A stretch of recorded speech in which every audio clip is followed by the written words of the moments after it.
Hope you guys are doing well. Welcome back. So in this video, I'm going to show you that how you can use the Rumble website, how you can play the videos, how you can use them category wise. So let's start. So first of all, what we have to do simply, you need to go to the Rumble website, and after that you have to create account on that, and simply you will be able to see like this. So as you can see, these are the shorts in the top categories. For example, I'm going to play this one. So let's click on this, and after clicking on this, as you can see, now you will be able to see all the things here. Like for example, I want to play this one, so you have to click on this as a currently live.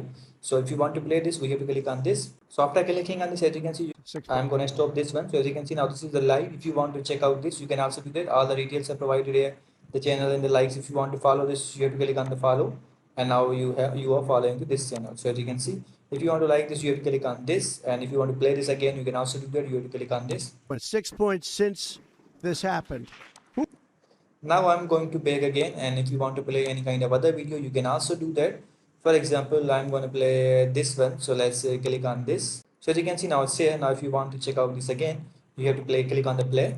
So as you can see, now if you want to follow this, you can also do that. So in this way you can play the video. So I'm going to back again. So in this way you can watch the video on Rumble. I hope you guys understand this video, that how you can follow the channels, how you can like the videos, and how you can watch the videos on Rumble. You can also search the videos from here. So see you guys in the next video.